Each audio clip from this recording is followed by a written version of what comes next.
Membahas topik penting yang sering ditanyakan oleh banyak dosen, yaitu cakupan pengabdian masyarakat dalam laporan beban kerja atau BKD. Lebih dari sekedar kewajiban, pengabdian yang linear adalah bentuk nyata kontribusi dosen bagi masyarakat. Pengabdian masyarakat adalah bagian dari Tridharma perguruan tinggi yang wajib dilakukan oleh dosen. Ini mencakup kegiatan yang berorientasi pada pelayanan masyarakat dengan tujuan memajukan kesejahteraan bangsa. Menurut Peraturan Menteri Pendidikan dan Kebudayaan Nomor 49 Tahun 2014, dosen harus melakukan pengabdian minimal setara 3 SKS dalam laporan BKD mereka. Pengabdian yang linear artinya sesuai dengan keahlian dan bidang ilmu yang dimiliki oleh dosen tersebut.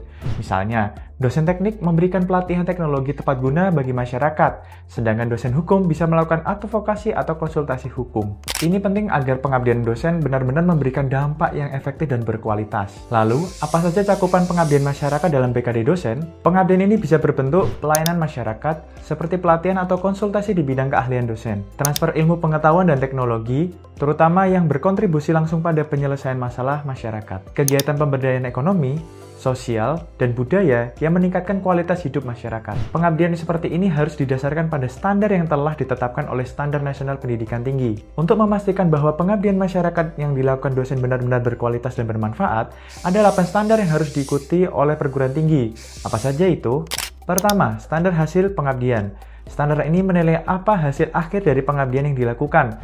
Apakah kegiatan tersebut benar-benar membawa manfaat bagi masyarakat dan mencapai tujuan yang sudah direncanakan? Yang kedua, standar isi pengabdian. Standar isi ini berkaitan dengan konten atau materi pengabdian. Harus ada kesesuaian antara isi pengabdian dengan kebutuhan masyarakat dan keahlian dosen yang melaksanakan pengabdian. Ketiga, standar proses pengabdian. Pengabdian tidak hanya tentang hasil, tetapi juga proses.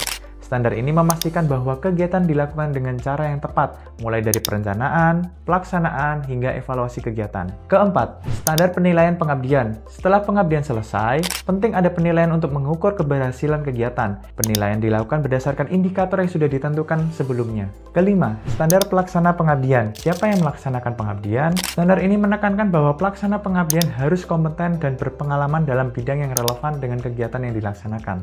Keenam, standar sarana dan prasarana pengabdian. Pengabdian masyarakat memerlukan sarana dan prasarana yang mendukung, seperti tempat, alat, dan teknologi yang memadai agar kegiatan dapat berjalan dengan efektif dan optimal. Ketujuh, standar pengelolaan pengabdian. Standar ini berkaitan dengan bagaimana kegiatan pengabdian ini dikelola, dari persiapan, pelaksanaan, hingga pelaporan. Semuanya harus dikelola secara profesional dan sesuai prosedur. Kedelapan, standar pendanaan pengabdian. Terakhir, standar pendanaan memastikan bahwa kegiatan pengabdian memiliki sumber dana yang jelas dan cukup, serta dana tersebut dikelola secara transparan dan tepat guna.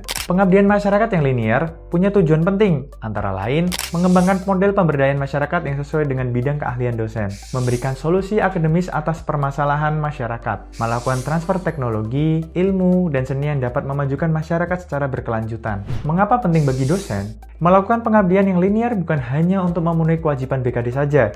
Ini juga merupakan cara dosen menunjukkan dampak nyata dari ilmu yang mereka kuasai kepada masyarakat luas. Semakin relevan pengabdian dengan bidang ilmu dosen, semakin besar pula manfaat yang dapat dirasakan oleh masyarakat. Jadi, itulah pentingnya pengabdian yang linear bagi dosen. Melalui pengabdian yang sesuai dengan bidang keahlian, kita bisa benar-benar berkontribusi dalam memajukan masyarakat dan memenuhi tanggung jawab kita sebagai bagian dari Tridharma perguruan tinggi. Jangan lupa untuk like dan share. Kalau ada yang ingin ditanyakan, komen di bawah ini. Klik tombol subscribe dan nyalakan lonceng notifikasi agar tidak ketinggalan konten-konten menarik lainnya.